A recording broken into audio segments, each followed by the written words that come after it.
네, 안녕하세요. 고려대학교의 최진영입니다. 굉장히 좋은 프로그램을 마련해 주신 것 같습니다. 제가 이거 보면서 아까 그 윌리엄 그 박사님의 강의는 꼭 학생들한테 보여줘야 되겠다는 생각을 했습니다. 정말 감사드립니다. 그 행정안전부, 과기정통부, 그다음에 키사에 있는 모든 분께 정말 감사합니다. 굉장히 좋은 프로그램이었고 모티베이션을 줬습니다. 제가 지금 현재 학과에서 스마트 보안 학부가 있어갖고 거기서 시큐어 코딩이라는 걸 가르치고 있습니다. 이 학생들한테 한번 꼭 보여줘야겠다는 생각을 하게 됐었습니다. 그래서 제가 오늘 드릴 말씀은 여기에 이제 약간 연관된 건데, 아까 전 시간 발표는 굉장히 기술적인 거라면 저는 약간 좀 상위 레벨의 말씀을 올리도록 하겠습니다. 소프트웨어 개발 보안, 여러분들이 다 아실 겁니다. 소프트웨어 공학의 일종으로서 시큐어 소프트웨어를 만드는 공학이라고 생각하시면 됩니다. 아까 그 번역을 봤더니 시큐어 소프트웨어는 뭐냐, 시큐어 시스템을 뭐냐라고 했을 때 그냥 번역한 것 같은데, 안전한이라고 번역한 것 같은데, 그거는 굉장히 좀 저는 세이프티 시스템이랑 다르다고 생각합니다. 시큐어 소프트웨어는 한국말로 번역하면 그냥 시큐어 소프트웨어입니다. 우리가 시큐어 코딩이라고 얘기하듯이. 그래서 시큐어 소프트웨어를 그냥 한국말로 번역을 한다면 보안이 강화된 또는 보안이 내재된 소프트웨어라고 생각하시면 될 것 같고요. 시큐어 시스템이라면 뭐냐면 시큐어 보안이 내장이 된 시스템이라고 생각하시면 될 것 같습니다. 제가 이제 학교에서 학생들을 가르치다 보니까 약간 틀리면 안 된다는 생각이 들어서 말씀드렸으면 양해해 주시기 바랍니다. 그러면 지금부터 제가 드릴 말씀을 하도록 하겠습니다. 이 한국 정부, 이 오늘 발표 자료를 준비하면서 굉장히 이 시큐어 소프트웨어라는 것이 어떤 영향이 있을까를 생각했었는데, 이게 굉장히 중요한 거구나라고 생각이 돼서 제가 느낀 것을 한번 여러분과 같이 한번 의견을 나눠보도록 하고요. 그 다음에 이 제도 자체가 정부에서 시작을 했습니다. 정부에서 하고 이제 올해 처음으로 이제 민간으로 이제 확장이 되는데, 이건 굉장히 중요한 이벤트라고 저는 생각해서 그걸 꼭 말씀을 드리고자 생각을 했습니다. 그 다음에 이제 우리가 소프트웨어가 굉장히 다른 것, 요새 K문화 굉장히 다양한 곳에서 세계로 확장하고 있는데, 소프트웨어도 세계로 확장해야 되겠다는 생각을 하게 됐고, 현재 상태로도 되긴 되지만 이것이 좀 더 확장을 해서 하기 위해서는 필요한 게 뭐가 있을까 하고 저의 조그만 의견을 이제 드리고선 여러분과 함께 생각할 수 있는 시간을 가질 수 있도록 하겠습니다. 자, 한국의 정보화 시대를 회고해 보면 미국에서 컴퓨터를 만들고 인터넷을 만든 건 민간이 한 것은 아닙니다. 정부기관에서 돈을 투자해서 시작을 했습니다. 물론 우리 한국에서 컴퓨터를 처음 만들어 시작한 건 아니지만, 컴퓨터를 하게 된 것도 컴퓨터 시대를 연 것을 곰곰이 생각해 보면 정부에서 시작을 했습니다.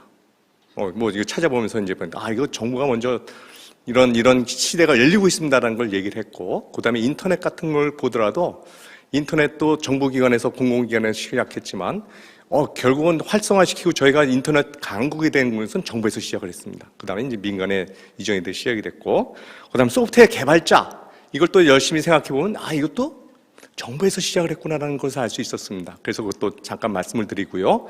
그 다음에 어떻게 보면 지금 보안이 내재화된 소프트웨어, 이게 이제 아까 말씀해 주셨듯이 보시게 되면 윌리엄 웰리 그 박사님께서 말씀해 주신 걸 곰곰이 들어보면 이제는 소프트웨어를 만든다는 것이 보안이 내재화된, 기능이 제대로 되는 것뿐만 아니라 보안이 내재화되는 거라는 것을 말씀을 해주십니다. 그럼 이거에 대한 걸 또 누가 시작했냐? 이것도 정부에서 시작했다고 보시면 될 것 같습니다. 그래서 그럼 누가 하느냐? 아까 말씀하셨는데 정부가 하고 있어요. 정부가.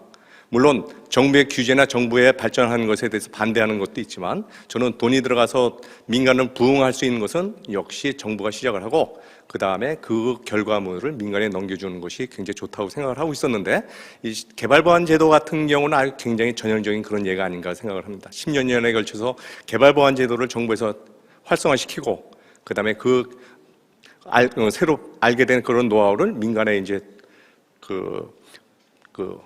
전수를 해서 민간에서 활용할 수 있도록 하고 있다고 보시면 될 것 같습니다. 자, 그러면 이제 컴퓨터 쪽에 대해서 잠깐 말씀드리겠습니다. 한국의 컴퓨터는 찾아보니까 1967년도에 경제기획원, 그 당시 경제기획원에서 맨 처음에 IBM 1401이라는 걸 도입해서 경제 통계 분석하는 데서 활용을 했었습니다. 그래서 찾아보니까 한국의 컴퓨터 시대의 시작은 이 컴퓨터 때문에 시작이 됐습니다라고 얘기가 나와 있더라고요. 그래서 그게 시켰고, 그 다음에 민간에서 시작하는 것은 물론 민간의 다수가 이제 도입을 하게 되지만, 역시 유한양행, 참 깜짝 놀랐는데 유한양행에서 첫 번째로 1968년도에 도입해서 이제 본격적으로 한국의 컴퓨터 시대가 진행이 되고 컴퓨터 혁명이 이제 일어나게 됩니다. 그런데 이제 정부 전사계산소라는 데가 있어서 본격적으로 정부에서 활용하게 됩니다. 1970년도에 과학기술처죠, 그 당시에 중앙전자계산소가 있었는데 이것이 총무처로 넘어가갖고 정부 전사계산소가 됩니다. 뭐 저희가 그 학부 때 여기 그 그 광화문에 있는 그 청사에 가서 이 정부종합성사 계산소가 지하층에 있었던 기억을 하는데 거기 가서 뭐 인턴도 해보고 이제 그런 일이 있었습니다. 근데 그 당시에 한국의 소프트웨어를 가장 많이 만드는 곳이 바로 이곳에 있었고 그 당시는 공무원분들이 직접 코딩을 해서 했었습니다. 굉장히 많은 분들이 물론 그 당시는 코볼로 했었지만 그분들이 했었습니다. 그래서 뭐 행정 업무를 전산화하고 사무에 개선하고 능률화도 하는 것 등의 여러 가지 일이 있었는데 제가 곰곰이 보기 시작되면 이 당시 그 정부 전자계산소에서 활동하시던 그 소프트웨어의 굉장히 소프트웨어들 개발자들이 양지대 개발자들이었습니다. 이분들이 나와서 사회로 나가갖고 한국의 소프트웨어 산업을 발전시키는데 큰 기여를 했다고 생각합니다. 아직도 여기서 활동하시던 분들이 가끔 만나다 보면 만날 수 있습니다. 그럼 저는 굉장히 반가운데요.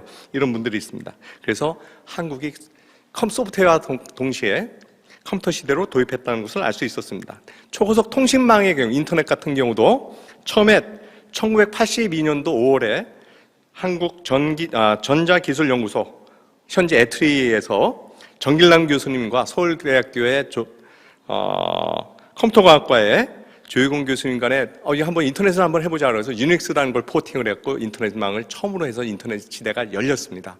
근데 이것이 맨 처음에 이제 학교 간에 연구기관 간에 좀 학문적으로 사용을 하다가 국가에서 초고속 정보통신망 사업을 하면서 엄청나게 돈을 기간산업이 이때 투입해갖고 현재 인터넷 사회를 만드는데 세계 거의 최고의 해외 나와서 인터넷 사용해보시면 안 돼요. 엄청나게 불편합니다. 근데 한국은 뭐 그런 진짜 공기처럼 사용할 수 있는 사회가 돼 있었거든요. 한국의 인터넷 사회를 진입하는데 큰 기여를 했다고 저는 알고 있습니다. 그 다음에 또 하나 중요한 것이 제가 볼 때는 소프트웨어 개발 보안 제도라고 생각합니다. 아까까지는 컴퓨터 만들고 인터넷 만들고 소프트웨어를 만들었지만 현재 소프트웨어는 그냥 기능만 중요한 아까 윌리엄 웰리 박사님이 말씀하신 대로 소프트웨어만 만드는 것이 중요한 것이 아니라 소프트웨어를 보안이 내재화된 그런 소프트웨어를 만들어야 된다. 그래서 그 소프트웨어 공학에서도 모든 것에서도 이제 소프트웨어 공학이 변하고 있다라는 취지를 말씀하셨는데 저희가 그것을 하고 있었던 것이 11년 전에 벌써 시작을 했던 겁니다.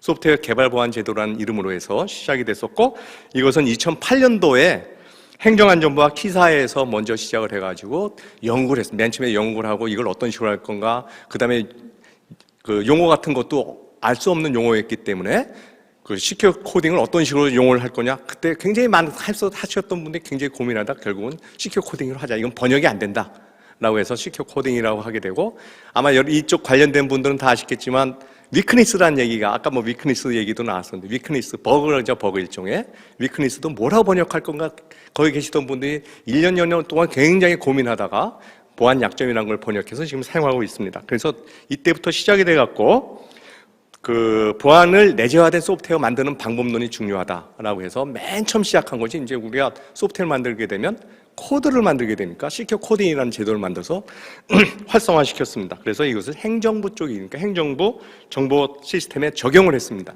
보시게 되면 저는 이 방송을 듣고 계시는 학생분들한테도 참 감사하고요. 공무원부이나 공공기관에서 일하시는 개발자분들한테 참 감사한 것이 굉장히 어려운 일에도 비하고 행정부에서 정부기관에서 정책을 잡아서 밀고 나가고 왜냐하면 돈이 된 일이기 때문에 돈이 많이 들어가는 일이기 때문에 민간 쪽에서는 그렇게 신경을 안 씁니다.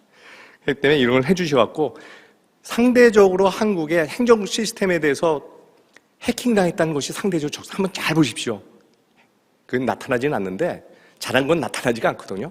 행정 시스템에서 해킹당해서 개인정보가 유출됐다는 것을 한번 쭉 보시면 그렇게 많지가 않습니다. 뭐 백도어 같은 걸 누가 만들어서 되는 경우는 있지만 해킹당하는 건 굉장히 적습니다. 그래서 그런 것들이 여기에 여러분들 듣고 계신 여러분들의 노력으로서 그렇게 됐다. 정말로 감사드리고 있습니다. 그래서 이제 그런 것들을 이제 민간 쪽에서 가야 된다. 민간 쪽 현실을 보시게 되면 뭐 잠깐 하나 보일 텐데 약간 아직은 열악하다는 걸 아실 수가 있습니다. 그래서 이것이 행정기관 및 공공기관 정보 시스템 구축 운영 지침에 들어가 있어서요. 그 시켜 코딩해라, 개발 보완을 하라는 얘기가 나와 있습니다. 이것은 이제 전자정보법에서 밑에 사에서 그 지침으로서 이제 지금 운영이 되고 있습니다. 이것은 이제 생각이 있다면 이것은 전자정부 쪽으로 올라가서 좀 더 강력하게 지원이 되는 게 아닌가라는 생각을 하고 있지만 이건 뭐 저의 개인적인 소견이고요. 그래서 맨 처음에 이것이 됐을 때 뭐 잘하고 있는 일들이 굉장히 많습니다. 그걸 하나하나 나열한다면 아마 제가 오늘 하루 종일 얘기할 것 같고요. 그래서 몇 개만 말씀을 드린다면 소프트웨어 개발 보안 교육입니다. 교육입니다. 교육. 학교에서도 소프트웨어 개발 보안 교육을 못하고 있습니다. 그 이유는 뭐 여러 가지가 있는데요. 이 소프트웨어의 보안이라는 것을 내재화한다는 걸 어떤 식으로 할 건가를 아셔야 되는데 아직은 일반적인 학교에서 컴퓨터공학과나 그런 데서 잘 모르고 있습니다. 그래서 이런 것을 개발자 급한 분들한테 교육을 해서 활용할 수 있게 해주고 또 정부의 아주 특이한 사항 때문에 진단원이라는 제도가 있습니다. 진단원은 뭐냐면 정부에서 행정 시스템을 만들게 되면 감리하시는 분들이 이 소프트웨어가 정말로 제대로 만든 보안이 내재화됐는지를 확인해 주시는 분이라고 생각하시면 됩니다. 그래서 그런 진단원을 양성하는 교육들을 하고 있고 이런 분들이 실상은 굉장히 고급 소프트웨어 엔지니어. 아까 리뷰할 때 기억나세요? 리뷰하는 게 굉장히 중요하다. 리뷰해 줄 때는 공격자 입장에서 해줘야 된다. 관점에서 진단원도 그런 식으로 활용하게 돼요. 아까 우리 윌리엄 웨일리 박사님 말씀해 주신 내용들이 개발 보안 제도에서 다 하고 있는 내용인데 제가 깜짝 놀랐어요. 크롬도 이렇게 하고 있구나 하는 걸 알 수 있었습니다. 그래서 정말로 감사드립니다. 그래서 키사에서 행정안전부에서 소프트웨어 개발 보안 제도를 계속 발전시키고 있으며 그 다음에 진단원은 계속 양성하고 있다는 걸 보시면 되고 가급적 이 진단원도 한번 제가 얘기 들어보니까 진단원 시험 봐서 합격되는 율이 한 10% 정도라고 됩니다. 뭐 그렇게 쉬운 제도는 아니지만 이것을 한번 시험도 봐보시면 좋고 또 하나의 제 바람이 있다면 국가 공인자격 진단원이 아니라 시큐어 소프트웨어 엔지니어 굉장히 고급 기술자거든요. 그런 사람들은 자격을 주면 이 사람이 진단원도 할 수 있습니다. 그래서 그런 식의 제도를 한번 만들어서 진짜 활성화시키면 참 좋지 않을까라는 생각도 해봅니다. 그다음에 민간 기업의 경우는 지금은 이제 과기정통부와 함께해서 민간 기업으로 이제 활성화시키고 넘기고 있는데 물론 대기업은 하고 있습니다. 은행은 철저하게 하고 있습니다. 은행은. 근데 그렇지 않은 민간 기업들은 비용이 들기 때문에 못 하고 있습니다. 여기 나온 자료를 보게 되면 이게 2021년도 초기에 나온 자료인데요. 국내 소프트웨어 잘 알려진 보안 취약점도 대응 못한다. 이게 뭐 행정부 쪽 얘기하는 것이 아니라 민간 쪽에 대한 통계 자료라고 보겠습니다. 여기 보게 되면 민간 쪽에서 나오는 것이 SQ 인젝션 문제가 아직도 생기고 있습니다. SQ 인젝션. 왜냐하면 잘 생각해 보시면 민간 쪽에 대기업 말고 중소기업이나 소기업에서 소프트웨어를 개발해서 홈페이지를 만든다든가 정보 시스템을 만든다고 하면 대부분 보안을 내재화 않고 만듭니다. 보안을 내재화하지 않고 만드니까 이렇게 여기 나와 있는 모든 오버플로우 문제, 아까 오버플로우도 이제 말씀해 주셨는데 오버플로우 문제 이런 것들에 대해서 대응을 못한 채로 만들게 됩니다. 그렇게 되면 100% 해킹됩니다. 100%. 보안이 내재화되지 않은 소프트웨어는 100% 해킹됩니다. 그거는 이제는 명확관화합니다. 100% 해킹입니다. 초등학생 해킹했어요. 굉장히 대단해요. 라고 얘기할 수 있습니다. 그렇지만 대단할 수도 있지만 그거는 여러분들 집에 자물쇠가 없고 아무것도 도난 방지 시스템이 없으면 그냥 누구나 들어가서 가져나올 수 있잖아요. 그런 상태라고 생각하시면 됩니다. 그래서 소프트웨어가 만들어지려면 이제는 보안이 내재화된 소프트웨어, 시큐어 소프트웨어를 만들어야 된다라는 것인데 민간 기업은 아직은 이렇게 안 되고 있는데 참 이게 걱정이었거든요. 행정부 쪽은 잘 되고 있는데 민간 쪽은 안 되는데 행정안전부에서는 민간 쪽에는 어떻게 지원할 수 있는 제도가 없었는데 이제는 과기정통부에서 이 민간 기업의 경우에 대해서 지원해 주는 걸로 가서 저는 참으로 약간은 늦었지만 굉장히 다행이라고 생각하고 그 결과가 언제 나타날 거냐면 내년이나 후년쯤에 통계 자료를 보게 되면 여기 나와 있는 이런 말도 안 되는 보안, 이건 생기면 안 되는 것들, 행정부 쪽의 정보 시스템에서는 안 생기는 그러한 보안 약점들은 이런 취약점들은 아마 이제는 민간 기업에서도 안 생기고 사회 전체가 안전한 시큐어한 그런 정보 시스템 운영하게 될 거라고 이제 저는 생각을 합니다. 그래서 소프트웨어 이것이 이렇게 될 수 있는 것이 다행히도 굉장히 많은 분들이 노력을 해줘서 소프트웨어 진흥법에서 개발 보완을 하라는 것이 들어갔습니다. 물론 이제 아직은 약간 약하지만 이 말이 들어감으로써 민간 쪽에서도 이걸 해야 되고 지원할 수 있는 여지가 생겼다고 합니다. 그래서 이건 뭐 굉장히 좋은 제도고, 그래서 이것을 통해서 올해가 이제 1년째 처음 시작입니다. 그래서 이걸 통해서 어떠한 일들이 벌어지고 있냐면, 이제는 뭐 여기서 얘기하는 그대로 행정안전부와 과학기술정보통신부가 함께 소프트웨어 개발 보안을 발전시킬 수 있게 됐습니다. 뭐 크게 두 가지가 있는데요. 여러 가지는 한쪽은 행정부 쪽에 소프트웨어를 보안이 내재화돼서 해킹으로부터 보호할 수 있게 해주고, 그 다음에 과기정통부는 민간 부분에서 해킹으로부터 안전하게 보안을 확신하게 할 수 있게 해주는 것이라고 생각하면 될 것이라고 생각합니다. 물론 소프트웨어 진흥법에는 모두 들어가 있는 안전이라는 얘기도 들어가 있습니다. 안전, 세이프티라는 얘기도 들어가 있는데 그게 이제 강화가 돼 있었는데, 제 생각은 세이프티도 중요하지만 세이프티는 어떤 특별한 소프트웨어 몇 개만 들어가거든요. 그렇지만 이 보안 쪽은 모든 소프트웨어에 들어갑니다. 그래서 이 보안이 더 중요하다. 그 다음에 세이프티만 중요하다고 생각하면 세이프티가 중요해. 자동차의 브레이크 시스템이 소프트웨어가 고장이 나면 우리가 자동차 운전하다 사고가 나잖아 라고 생각할 수 있는 건 맞습니다. 그래서 자동차의 소프트웨어 세이프티도 굉장히 중요하지만, 실상 자동차의 세이프티가 중요하면 해커가 공격을 한다 그러면 그런 세이프티 시스템만 공격을 합니다. 그래서 세이프티가 있으면 거긴 또 확실히 보안이 내재화가 돼야 됩니다. 그러니까 보안은 모든 소프트웨어에 다 들어가야 된다.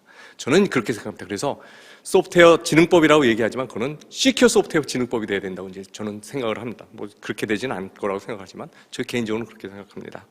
그래서 이 해킹에 관해서 관련돼서 뭐 여기 계시는 개발자나 아니면 관리자 아니면 공무원들이 살 때 해킹 보안에서는 디펜스 인 뎁스, 한 레이어에서 그 보안을 막을 수가 없기 때문에 굉장히 다양한 돼 있습니다. 여러분들이 청와대를 생각해 보면 청와대 앞에 들어갈 때 그 보안에 체크해 주신 분이 있고, 그 다음에 어디 가도 또 보안 체크하는 그런 레이어가 있습니다.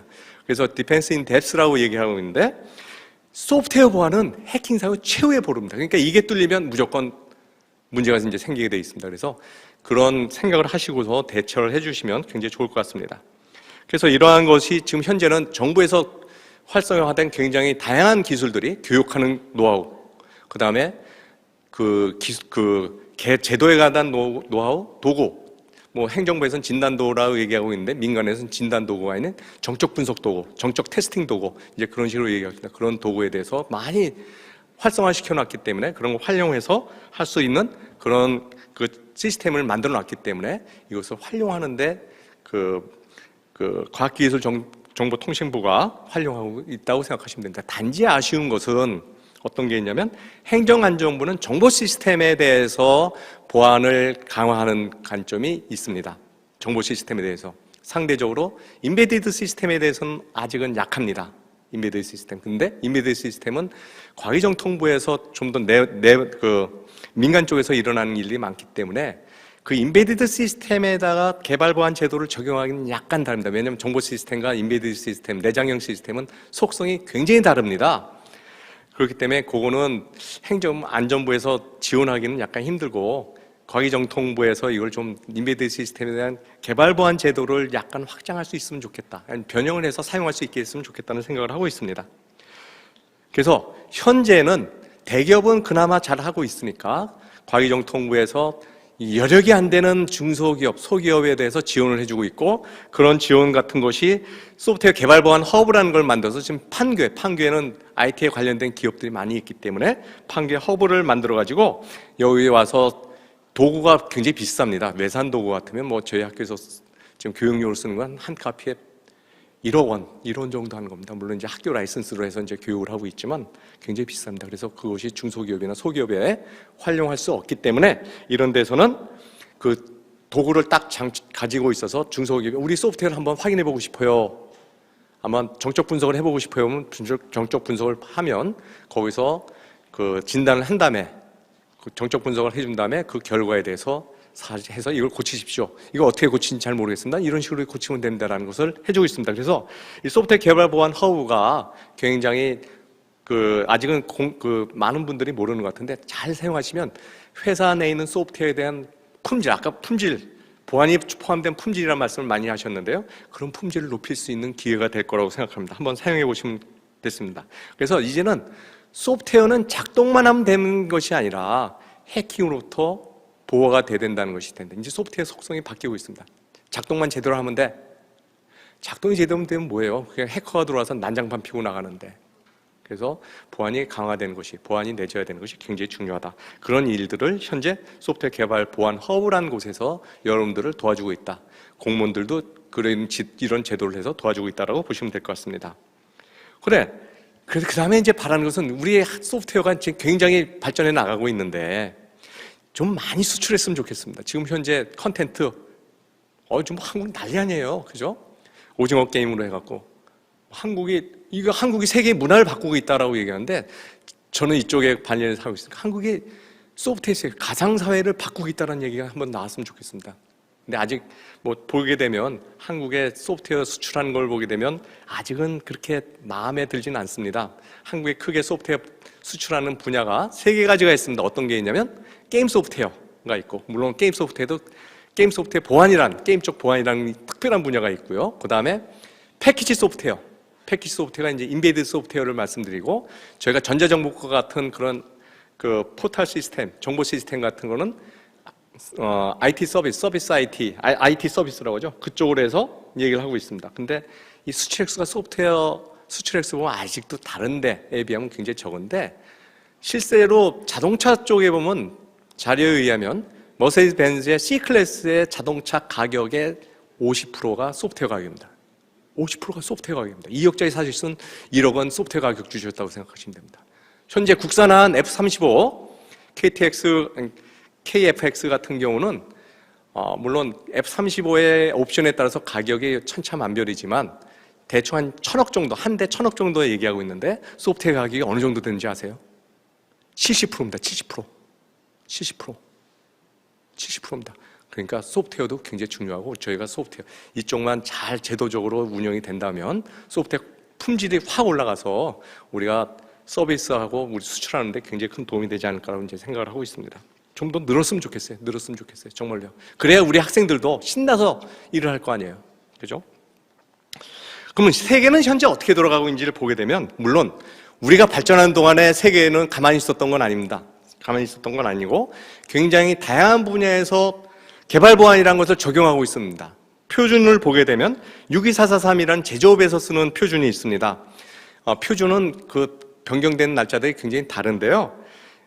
이 62443 제조업 쪽에서 하는 표준을 보게 되면 2018년도 가장 최근에 나온 표준입니다. 아직 다른 표준들은 개정이 안 되는데, 이 트렌드를 보게 되면 어떤 게 있냐면 소프트웨어 개발 보안이 이제 하라고 딱 들어가 있습니다. 여기서 물론 62443이라는 데서는 Secure Product Development Life Cycle이라는 얘기를 하고 있는데, 그냥 보시면 이거는 개발 보안이야, 소프트웨어 개발 보안이라고 생각하시면 됩니다.